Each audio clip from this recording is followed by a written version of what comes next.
الحمد لله الذي بنعمته تتم الصالحات والصلاة والسلام على سيدنا ونبينا محمد خير العباد أما بعد رب اشرح لي صدري ويسر لي أمري واحلل عقدة من لساني يفقهوا قولي. محترم حضرات و خواتین، السلام علیکم ورحمۃ اللہ وبرکاتہ. آج کی اس اجلاس میں ہمارے مقرر کا تعلق ہندوستان کے صوبہ بہار ضلع دربھنگا سے ہے. آپ نے 1984 میں جامعہ اسلامیہ مدینہ منورہ سے شریعہ فیکلٹی میں گریجویشن کیا اور اس کے بعد سے آپ پچھلے 27 سالوں سے تدریسی اور دعوتی فریضہ انجام دے رہے ہیں. اسی طرح آپ اردو اور عربی زبانوں میں کئی کتابوں کے مصنف اور مترجم ہیں. آپ نے عربی زبان کی ایک کتاب جس کا تعلق خواتین کے مسائل سے ہے جو 950 صفحات پر مشتمل ہے، آپ نے اس کا عربی سے اردو میں ترجمہ کیا ہے جس کا نام ہے فتاوی برائے خواتین. اسی طرح آپ ہندوستان کے مختلف گوشوں کا دعوتی دورہ کیا کرتے ہیں. آپ اردو اور عربی دونوں زبانوں کے معروف و مشہور خطیب ہیں. اس سے ہماری مراد جناب محمد اشفاق سلفی حفظہ اللہ ہیں.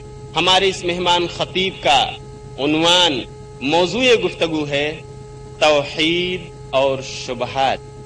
میں گزارش کروں گا اپنے مہمان مقرر جناب محمد اشفاق سلفی حفظہ اللہ سے کہ آپ مائک پر تشریف لائیں اور توحید اور شبہات کے موضوع پر سامعین کو استفادہ کا موقع دیں.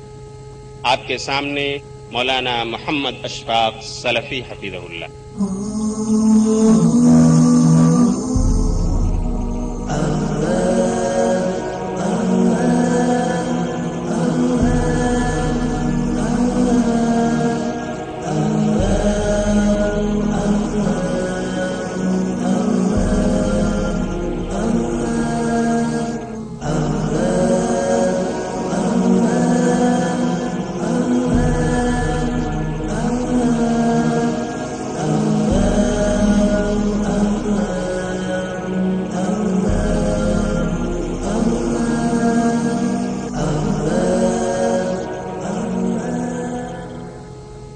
جناب مولانا محمد اشفاق سلفی حفظہ اللہ، آپ کا موضوع خطاب ہے توحید اور شبہات.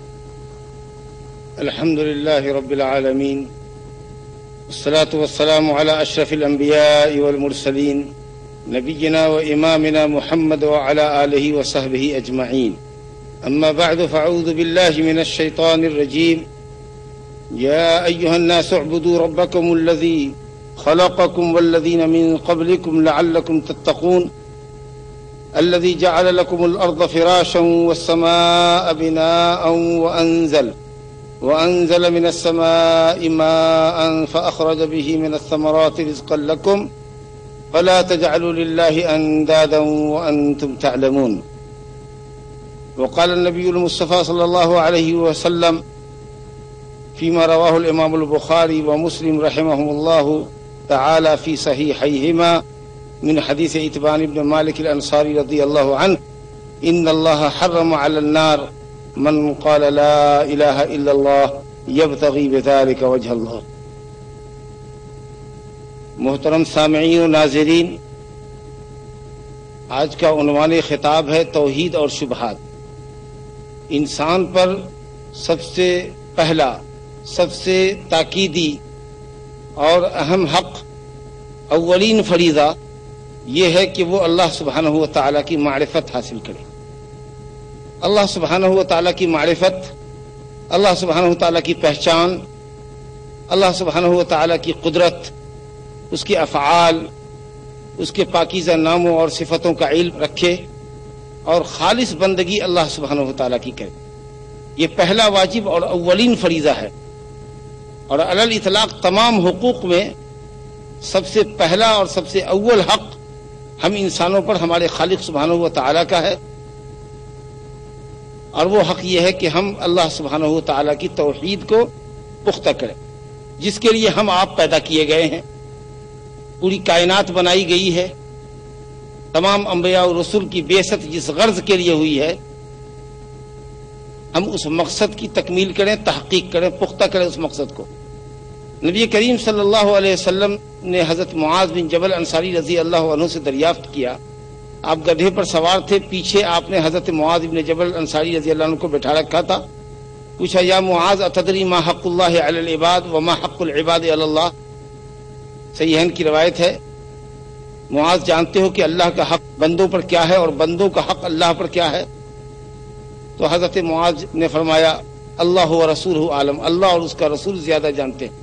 صحابہ کرام نبی صلی اللہ علیہ وسلم کے زمانے میں جب کسی مسئلے کا علم نہیں رکھتے تھے یا اگر جانتے بھی تھے تو چاہتے تھے کہ آپ کی زبان مبارک سے اس کا جواب آئے تاکہ ہمارے علم میں اضافہ ہو، تو کہتے اللہ اور اس کا رسول زیادہ جانتے ہیں۔ اب اگر کوئی ہم سے سوال کرے تو ایسے موقع پر ہم کو کہنا چاہیے صرف اللہ عالم، اللہ جانتا ہے، کیونکہ نبی صلی اللہ علیہ وسلم ہمارے درمیان موجود نہیں کہ جہاں جا کر ہم ان سے علم حاصل کر لیں۔ نیز ہر جگہ یہ جواب بھی فٹ نہیں ہوگا، اللہ اور رسول اس کے زیادہ جانتے ہیں، یہ جواب ہر جگہ فٹ بھی نہیں ہوگا۔ اگر کوئی کہے مثلا ہم سے کہ قیامت کب قائم ہوگی، اگر ہم کہیں اللہ اور رسول زیادہ جانتے ہیں تو اللہ ہی جانتا ہے کہ قیامت کب قائم ہوگی، رسول صاحب نہیں جانتے۔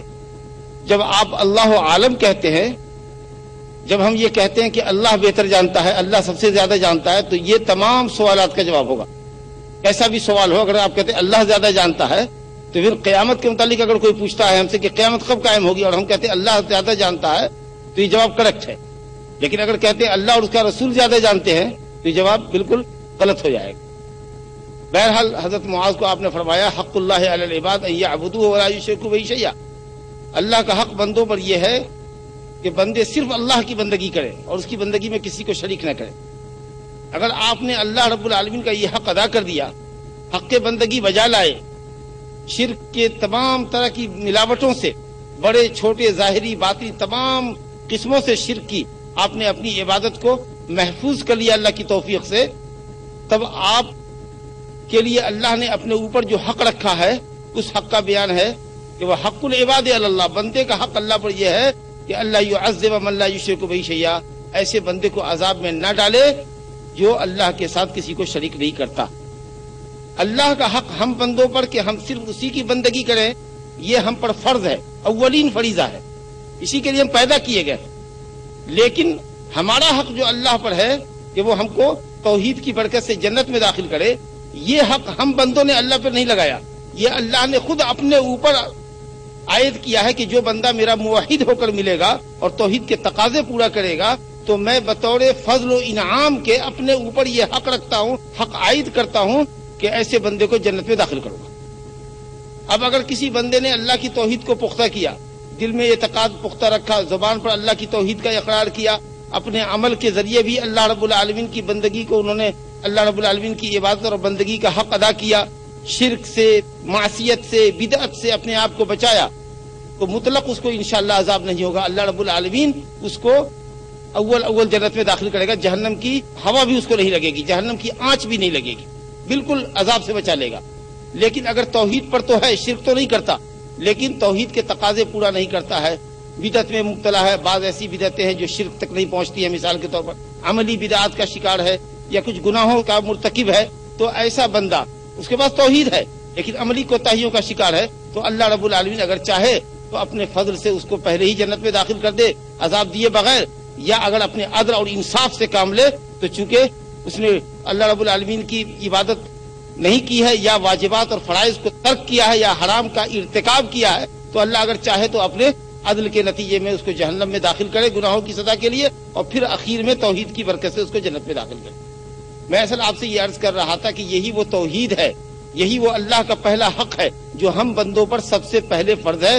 ہم کو چاہیے کہ وہ اللہ رب العالمین کی معرفت حاصل کرے، اللہ کون ہے، اس کی اتنی بڑی کائنات ہے، اس کے اسماء و صفات ہے، اس کے پاکیزہ نام ہے، اور ہم بندے اللہ کے پیدا کرتے ہیں تو ہم اس کی بندگی خالص بجا لائیں، یہ ہمارے اوپر اللہ رب العالمین کا پہلا فریضہ ہے۔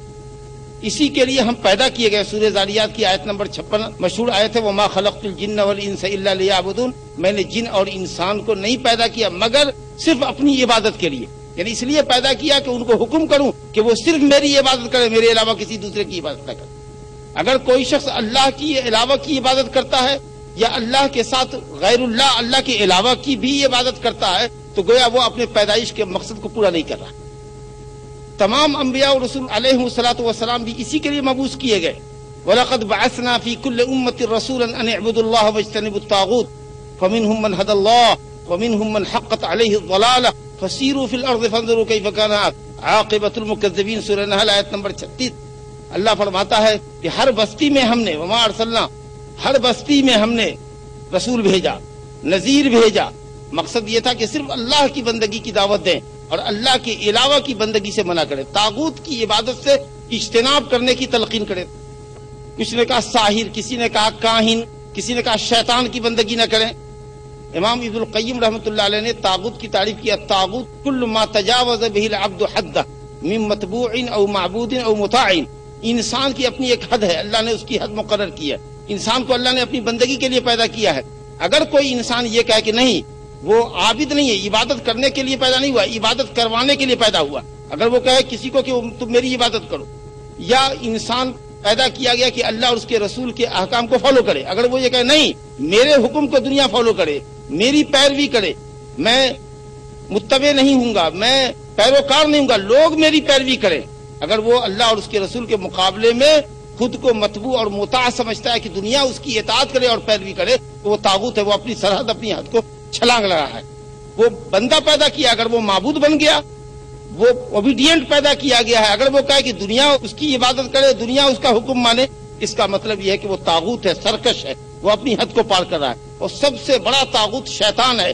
یہ جتنے گورکھ دھندے ہیں آپ دیکھ رہے ہیں شرک و بدعت اور معصیت کے، یہ سب شیطان مردود کرا رہا ہے۔ اس لیے طاغوت اکبر، سب سے بڑا طاغوت جس کی دنیا پرستش کر رہی ہے اللہ کے علاوہ، وہ سب شیطان ہے۔ اس کے پیچھے چاہے جس کی بھی پوجا ہو رہی ہو، اللہ کے علاوہ کی پوجا کروانے والا یہ مردود شیطان۔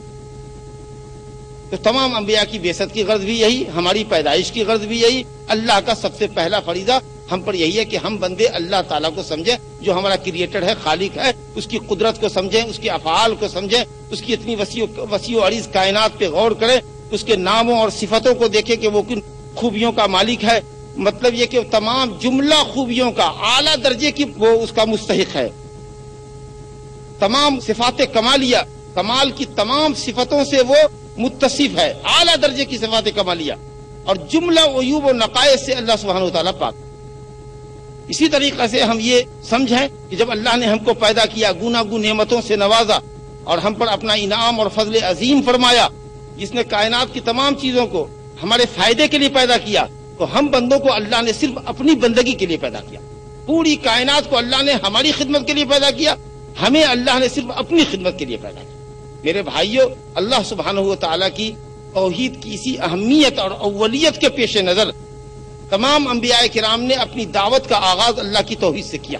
یا قوم اعبدوا اللہ ما لکم من الہ غیرہ، اے میری قوم اعبدوا اللہ، اللہ کی عبادت کرو، ما لکم من الہ غیرہ، تمہارا اللہ کے سوا کوئی معبود نہیں، اللہ کے سوا کوئی لائق بندگی نہیں ہے، کوئی ہستی کائنات میں ایسی نہیں ہے کہ جس کی اللہ کے علاوہ عبادت کی جائے۔ یہ تمام انبیاء کی دعوت تھی، اور نبی کریم صلی اللہ علیہ وسلم کی مکی 13 سالہ زندگی اسی عقیدہ کو راسخ کرنے میں، پختہ کرنے میں، دلوں میں اتارنے میں لگ گئی۔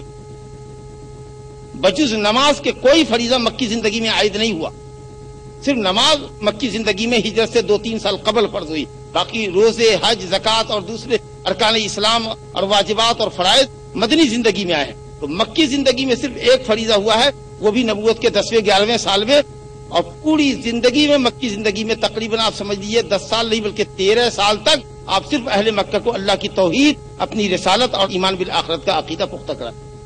میرے بزرگوں، دوستو، دنیا میں سب سے پہلے انسان اور نبی کی حیثیت سے حضرت آدم علیہ السلام تشریف لائے۔ وہ پہلے انسان بھی تھے، پہلے نبی بھی تھے۔ ان کے ساتھ اللہ کی توحید آئی کہ اللہ ایک ہے، بندگی کے لائق وہی ہے، اللہ کی عبادت سے زمین کو آباد کرے، اسی لیے حضرت آدم علیہ السلام کو دنیا میں بھیجا گیا۔ اس کے بعد رفتہ رفتہ لوگ شرک کی راہ پر لگے۔ پہلے دنیا میں وجود کے اعتبار سے توحید آیا، شرک بعد میں آئی۔ کچھ لوگ کہتے ہیں ارے توحید یا اسلام تو نئی پیداوار ہے، بتوں کی پرستش تو عرصے قدیم سے، نہ جانے کروڑوں سال سے، ہم یہ کہتے ہیں کہ دنیا کا پہلا مانو، پہلا انسان جو دھرتی پر آیا وہ حضرت آدم علیہ الصلوۃ والسلام، وہ اللہ کے پہلے رسول اور نبی بھی ہیں، اللہ کی توحید کے لیے ہیں۔ اس کے بعد میں لوگ شرک کے اندر مبتلا ہوئے۔ سورہ بقرہ میں آیت ہے، آیت نمبر 213، کان الناس امۃ واحدۃ فبعث اللہ النبیین مبشرین ومنذرین، آیا کہ تمام کے تمام لوگ ایک امت تھے، ایک جماعت تھے، ایک پیتھ پر تھے، ایک ٹریک پر تھے۔ پھر لوگوں نے اختلاف جب کیا توحید کے اندر، تو اللہ سبحانہ و تعالیٰ نے اپنی طرف سے مبشرین و منذرین، مبشر و منذر، بشارت دینے والے اور شرک اور گناہوں کے انجام سے ڈرانے والے انبیاء اور رسول کو اللہ نے دنیا میں مبعوث فرمایا۔ اس آیت کی تفسیر میں مفسر قرآن حضرت عبداللہ بن عباس رضی اللہ عنہ فرماتے ہیں کہ حضرت آدم اور نوح کے درمیان 10 صدیاں گزری، 1000 سال گزرے، سارے کے سارے لوگ اللہ سبحانہ و تعالیٰ کی خالص بندگی پر تھے۔ پہلی قوم جس نے شرک کیا وہ قوم نوح تھی۔ یہ پہلے پیغمبر ہیں جنہوں نے اپنی قوم کو شرک سے منع کیا۔ حضرت نوح سے پہلے کی قومیں تقریباً 1000 سال تک دنیا میں صرف اللہ واحد کی پرستش ہوتی رہی، چاہے وہ جتنی بڑی دنیا رہی ہو۔ سب سے پہلی شرک میں مبتلا ہونے والی قوم نوح تھی۔ قوم نوح میں جس کی طرف حضرت نوح علیہ السلام بھیجے گئے ہدایت کے لیے، توحید کی دعوت کے لیے، شرک سے باز رکھنے کے لیے، اس قوم میں 5 بزرگان تھے، وہ سب اللہ کی توحید پر تھے، ود، سوا، یغوث، یعوق، نصر۔ سورہ نوح آیت نمبر 23 میں اللہ تعالیٰ نے فرمایا ہے کہ قوم نے کہا قالوا لا تذرن آلہتکم ولا تذرن ودم ولا سواعا ولا یغوث ویعوق ونصر۔ قوم کے چودھریوں نے کہا، سرب آوردہ لوگوں نے کہا اپنی قوم کے افراد سے کہ تم اپنے معبودوں کو نہ چھوڑو۔ کن معبودوں کو؟ ود، سوا، یغوث، یعوق، نصر کو نہ چھوڑو۔ یہ لوگ کون تھے جن کی پرستش قوم نوح کر رہی تھی اور ان کی ہدایت کے لیے اللہ نے حضرت نوح کو بھیجا؟ یہ کون تھے؟ کیا پتھر کی بے جان مورتیاں تھی؟ نہیں۔ صحیح بخاری میں حضرت عبداللہ بن عباس رضی اللہ عنہ سے منقول ہے، ہذہ اسماء